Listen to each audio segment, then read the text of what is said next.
partition is remembered as a way something happened. 15th August 1947. India and Pakistan will have good relations, good neighbors. तो पाकिस्तानी यादाश्त इतनी है भी 6 साल था मैं उसके बाद की तो क्या याद ਕਿਸੇ ਨੂੰ ਅਨਫੋਰਚੂਨੇਟਲੀ ਪਤਾ ਨਹੀਂ ਸੀ ਕਿ ਦੁਬਾਰਾ ਅਸੀਂ ਆਪਣੇ ਘਰਾਂ 'ਚ ਨਹੀਂ ਜਾ ਸਕਾਂਗੇ। मेरा नाम है गुरमीत सिंह पुरेवाल। पार्टीशन के टाइम 16 साल का करीब 13 साल की थी। ਇਹ ਮੇਰੀ ਕਹਾਣੀ ਹੈ। India was known to be the crown jewel of the British Empire for over 200 years. Then in August 1947, after decades of nationalist movements and unrelenting resistance, India gained her much-awaited independence from the British Raj. But the land wasn't going to be the same again. What was to be the birth of a nation resulted in the creation of two instead, namely India and Pakistan. This was called the partition. The partition resulted in the creation of East and West Pakistan out of India on communal grounds, triggering one of the bloodiest upheavals of the 20th century. What was to be a call for celebrations was marked by the goriest mass migration ever witnessed.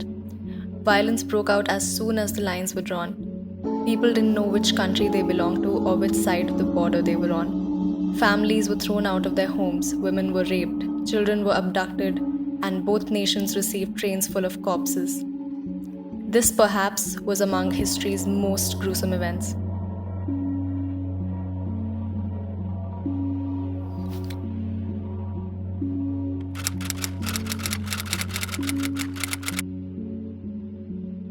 And Lord Mountbatten did not announce the award till 17th, and it was only on 18th morning that the boundaries of Pakistan were announced on the radio. We did not know on 15th of August whether Lahore, Sahiwal, Kehupura, Lalpur, these districts are within India or Pakistan. So it wasn't, we were far away from Lahore, and we were only 3 miles away from the border at that night. And there was no clarity whether Kasur will be gone into India, part of it will be part of Indian Punjab or Pakistani Punjab.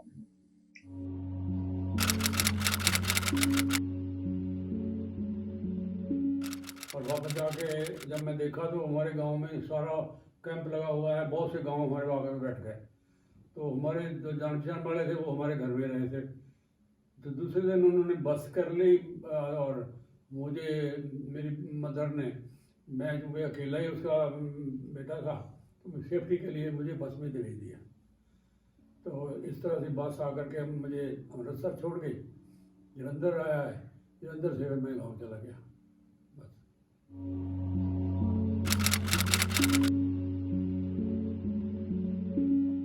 जैसे हमें यहाँ Europe में मकान मिला था, किसी मुसलमान का था, तो उसको इस तरह कुछ जो प्रॉपर्टी बंटी गई थी, जो हम लोग वहाँ से आए थे उनको यहाँ पाकिस्तानी मिल गई, जो वहाँ यहाँ से गए उनको वहाँ मिल गई, जो छोड़ी हुई प्रॉपर्टी थी। पटियाले से जो जा रहे थे अपने ये रेफ्यूजीज, उनको कुछ लोगों ने मार के या कत्ल करके वहाँ पे कैनाल थी, ये क्या नाम है, कैनाल थी, तो उसमें फेंकते जा रहे थे मार के, and it was only bloody what you call canal. So what caused the partition? Partition was on communal grounds, and to understand the context of events that unfolded, we spoke to Dr. Vasudha Pandey, a professor of history at Delhi University. It started with the British introducing separate electorates for Muslims in 1909, as it promoted a divide and repercussions were felt amongst other religious communities. The 1920s saw a clear articulation of Hindu identities with the rise of Hindu Mahasabha, and for the first time we hear the term communal issues. Deterioration of relations between Hindus, Sikh on one side and Muslims on other were visibly expressed in increasing communal riots. No one knew how next-door neighbors became enemies. For all, the kids remembered growing up together in a community. Pakistan में हम बिल्कुल जैसे मुसलमान और हिंदू जो है, सिख जो है, उनको समझ ही नहीं थी कि ये कोई अलग अलग हैं। तो हम बिल्कुल इकट्ठे रहते थे, बिल्कुल कोई किसी का झगड़ा नहीं किसी का था। और अचानक ही पता नहीं क्या आग लगा दी जो ये लीडर थे इन्होंने, कि बचा ला गया, जैसे ऐसा हो गया। तो वहाँ बहुत बुरा हुआ था हमारे लोगों के साथ। फिर उसके बदले में यहाँ जो हमारे हिंदुस्तानी सिख भाई थे उन्होंने भी करना शुरू किया, लेकिन चलता रहा है। बहुत लोग उनको बहुत फोटो भी देखते हैं आप, ट्रेन के ऊपर भी चढ़ के लोग छत पे चढ़ के भी आए थे, जगह अंदर मिली नहीं थी, लेकिन रास्ते में पाकिस्तानियों ने, मुसलमानों ने हमारा कत्ल भी किया बहुत लोगों का। इस तरह पंजाबियों ने भी फिर मुसलमानों का कत्ल करना शुरू कर दिया। The 1930s saw a lot of political developments. Gandhi's civil disobedience demanded Poon Swaraj or complete independence, which incited the feeling of nationalism. At the same time, the roundtable conferences set the tone for constitutional polity in India. As the Government of India Act of 1935 was put in place, Jinnah became the spokesperson for All India Muslim League. They passed the Pakistan Resolution in 1939, and by 1945 they demanded Muslim majority areas for Pakistan's territory. Meanwhile, by 1945-46, majority of All India Congress Committee voted in favor of partition, while Gandhi contested the idea of forming two nations. This created heavy tensions and stirred up a political debate even among the youth. उस समय गांधी जी के oppose करने के बावजूद भी इन्होंने partition मान लिया। तो सब लोग जवाहरलाल जी वगैरह के या कांग्रेस के खिलाफ थे। लोगों को बहुत गुस्सा था और उसके कारण जो है ना, लोग सोचते थे कि क्यों इस तरह का उनका एटीट्यूड है। उस समय हम लोग जो कॉलेज में थे, हम लोगों को भी खराब लगा। मैंने उस समय आरएसएस ज्वाइन किया, क्योंकि वही एक संस्था थी कि जिन्होंने विस्थापितों की बहुत मदद की और उनको हिंदुओं के पक्ष में थे। उनकी जो वहाँ से लोग आए थे, उनको बसावट के लिए, उनको मदद करने के लिए उन्होंने खूब मदद की। तो मैंने उस समय आरएसएस ज्वाइन की थी। The question remained, how do you divide a country this big? Communal divisions had crystallized, and in June 1947, Lord Mountbatten brought in Sir Cyril Ratcliffe from London, who drew two lines on the map, carving out West and East Pakistan from India. Apparently, he was sick to his stomach after realizing what he had done. If it were not for the Ratcliffe line, millions would have been spared from years of trauma. Under Sir Ratcliffe, a boundary commission was set up to determine exactly which territories to assign to each country. We spoke to Justice Syed Afzal Haider, who is Pakistan's Parliamentary Affairs Minister. Having sat through the proceedings of the Boundary Commission, he recalled his father's case for the Muslim League that was presented to the Boundary Commission in 1947. It's a very unfortunate because the trouble started on 3rd of March when Lord Mountbatten, instead of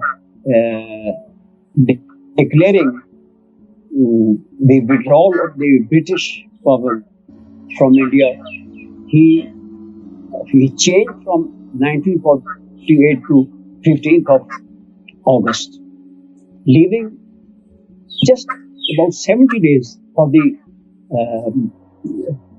Muslim League to present its case. It was very unfortunate that the period was reduced. After all, you see, the entire country is going to be divided. There is so much transfer of population, the ascertainment of the assets, the properties, so on and so forth. And just for 70 days, this was a punishment being given to Pakistan.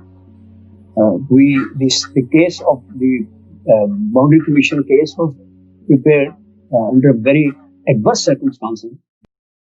On the 5th of August 1947, when the 4 judges and Ratcliffe chairman in Shimla were discussing the proceeding and preparing the award, Justice Munir and Dean Mohammed raised the question of Firozpur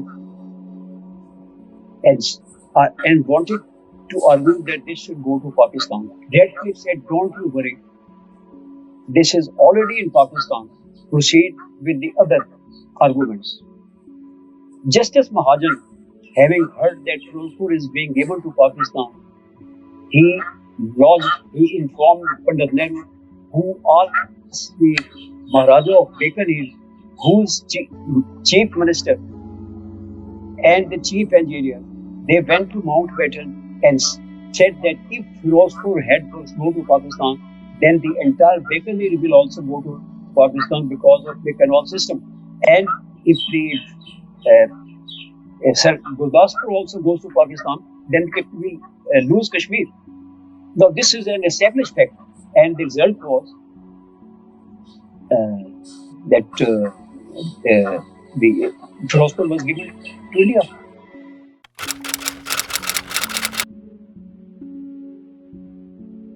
Sadly but understandably, we couldn't come across any women participants who wished to share their experience of trauma.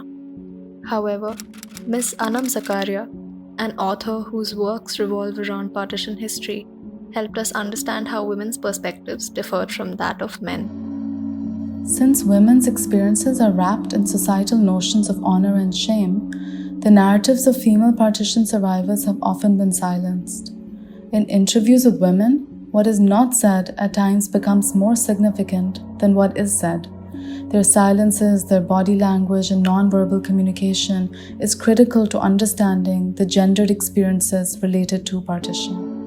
ਹਾਲਾਤ ਇੱਥੇ ਖਰਾਬ ਹੋ ਰਹੇ ਹਨ better ਹੈ ਕਿ ਤੁਸੀਂ ਜਲਦੀ ਤੋਂ ਜਲਦੀ ਇੱਥੋਂ ਲੇਡੀਜ਼ ਤੇ ਬੱਚਿਆਂ ਨੂੰ ਭੇਜ ਦਿਓ ਤਾਂ ਕਿ ਜਦੋਂ ਪਾਕਿਸਤਾਨ ਅਸੀਂ ਆ ਗਏ ਇੰਡੀਆ ਦੇ ਵਿੱਚ ਆ ਗਏ ਤਾਂ ਉਸ ਵੇਲੇ ਸਾਰੇ ਉੱਥੇ ਸਪਾਈ ਜਿੰਨੇ ਮਿਲਟਰੀ ਸੀ ਫੋਰਸ ਉਹ ਸਾਰੇ ਹੈਰਾਨ ਰਹਿ ਗਏ ਕਿ ਇੱਥੇ ਆਦਮੀ ਕੋਈ ਵੀ ਨਹੀਂ ਵਿੱਚ ਤੇ ਤੁਸੀਂ ਸਭ ਲੇਡੀਜ਼ ਤੇ ਲੜਕੀਆਂ ਹੀ ਹਨ ਤੇ ਸਾਨੂੰ ਪਤਾ ਨਹੀਂ ਸੀ ਉਹ ਕਹਿੰਦੇ ਹੁਣ ਤਾਂ ਪਾਕਿਸਤਾਨ ਤੇ ਹਿੰਦੁਸਤਾਨ ਦੀ ਡਿਵੀਜ਼ਨ ਹੋਈ ਆ ਹੁਣ ਤੁਸੀਂ ਨਹੀਂ ਉੱਧਰ ਜਾ ਸਕਣਾ ਤੇ ਨਾ ਉੱਧਰੋਂ ਕੋਈ ਆ ਸਕਦਾ ਹੈ ਤੇ ਫਿਰ ਅਸੀਂ ਸਾਰਿਆਂ ਨੇ ਨਾ ਰੋਣਾ ਸ਼ੁਰੂ ਕਰ ਦਿੱਤਾ ਵੀ ਅਸੀਂ ਹੁਣ ਕੀ ਕਰਾਂਗੇ ਜੇ ਆਦਮੀ ਕੋਈ ਨਹੀਂ ਹੋਈ ਤੇ ਅਸੀਂ ਆਦਮੀ ਜਨਾਨੀਆਂ ਹੀ ਰਹਿ ਗਈਆਂ ਸਾਰੀਆਂ ਜਿੰਨੀਆਂ ਲੇਡੀ ਸੀ ਅਸੀਂ ਉੱਥੇ ਉਹ ਕੀ ਉਹਨੂੰ ਕਹਿੰਦਾ ਹੈਗਾ ਰਹੇ ਅਸੀਂ ਉਹਦੇ ਵਿੱਚ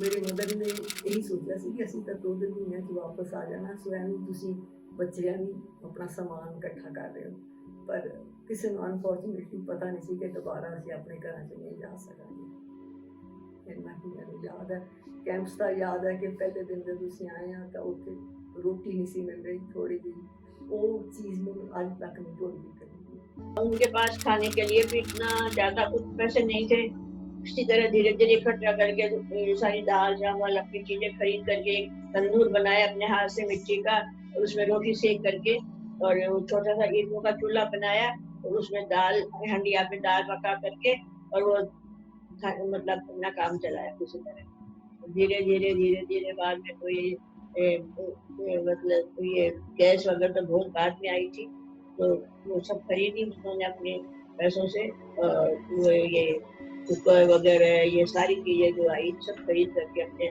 बच्चों को We also spoke to Mr. Harleen Singh, a Toronto-based researcher who has undertaken the Lost Heer project to look into the history of Punjab from feminine eyes. He documents family stories, objects, folk songs, family recipes, and remedies in an attempt to reconstruct female-centric stories through the voices of women.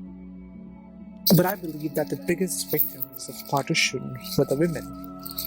In the traditional Punjabi society, a woman is simply called quote-unquote izzat, which roughly translates to honor.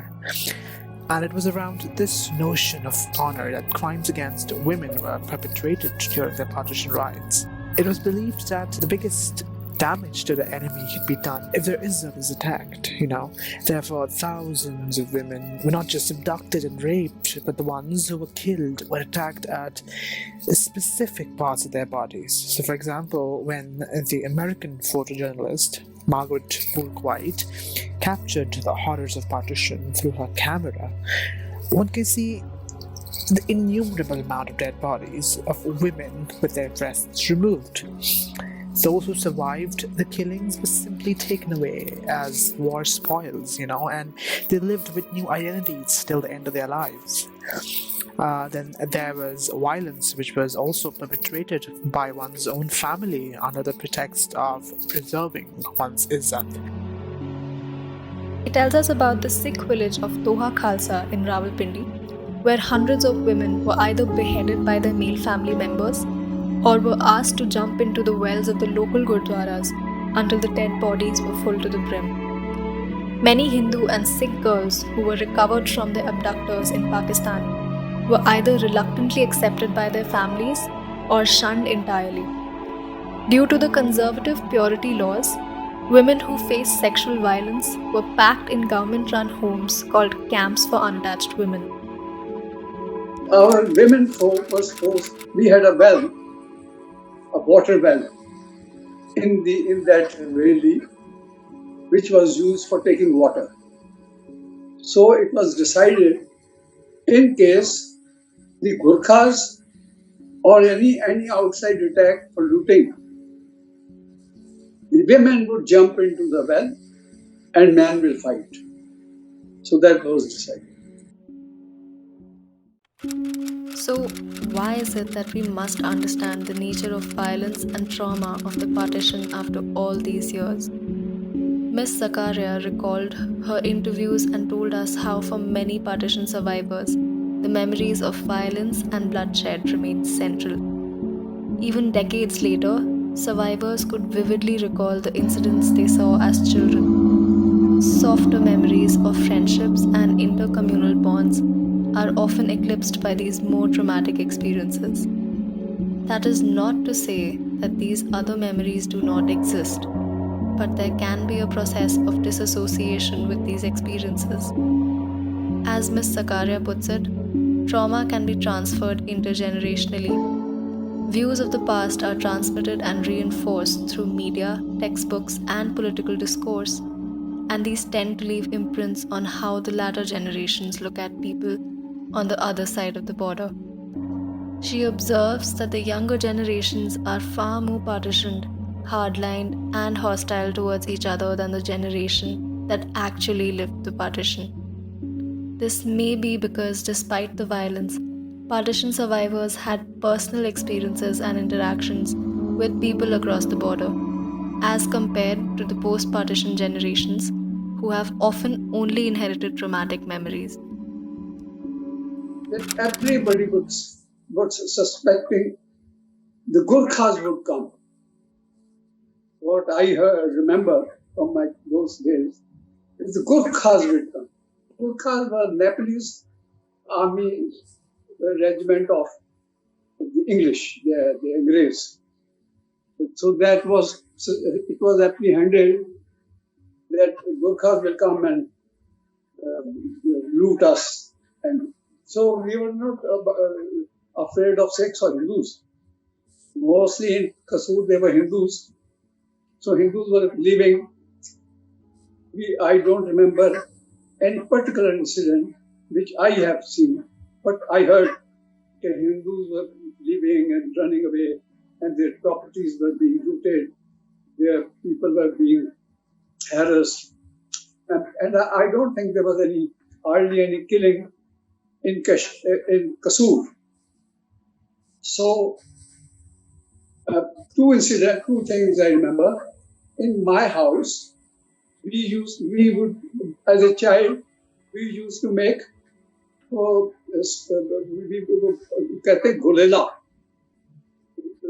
Gulel.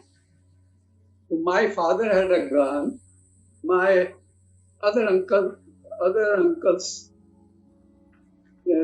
one of them again had a gun, but the other two were younger and they were making gulel. it's a rubber stone thrower.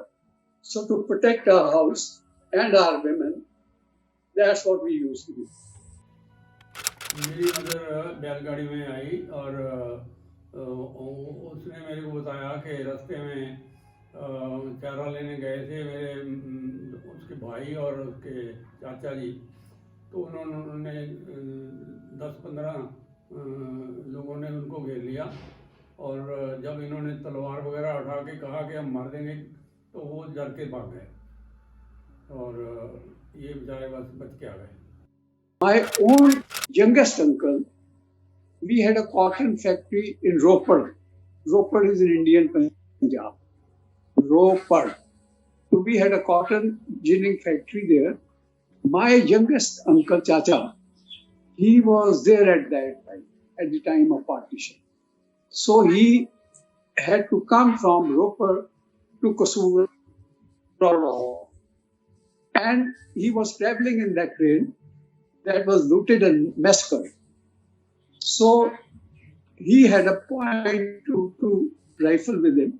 .22 is a small rifle for just bird killing.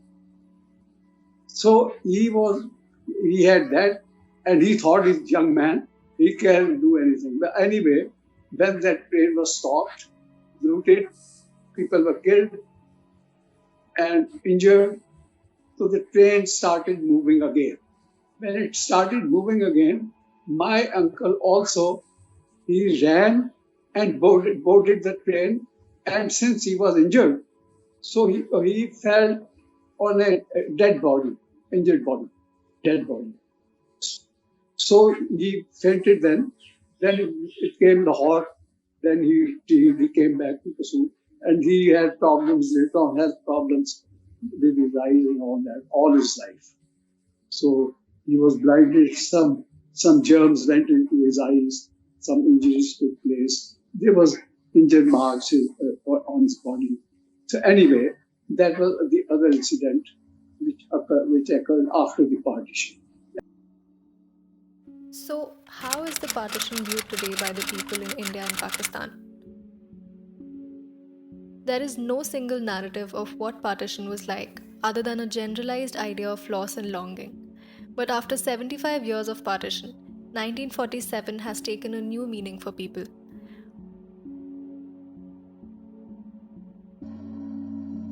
While there are different experiences of people and multiple memories of what happened and how it all manifested into their later lives, what ties them together is a sense of loss and nostalgia.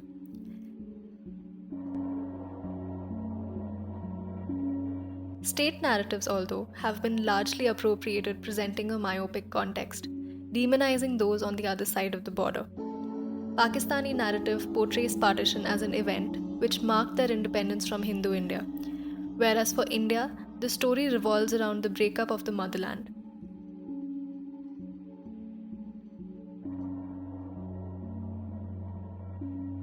However, while conducting interviews, we realized that those who witnessed partition on either side of the border had similar nuanced sentiments. While they reminisced about loss and violence, we noticed that they also held on to fond memories of fraternity, togetherness, and growing up in intermingled communities before the division. Looking back, many recalled their softer memories, while others shared their story behind holding on to humble objects that provide them solace and remind them of a time that is now history.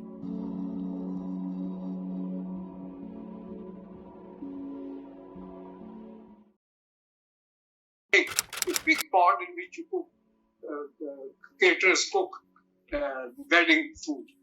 So it's inscribed on that, and I am carrying it because it has become sort of my honor to protect my great-grandfather's moments of death and my grandfather's moments of becoming head of the family. So that was a sort of inscription, that was a sort of ceremony that now he is the head. It's just to remember that.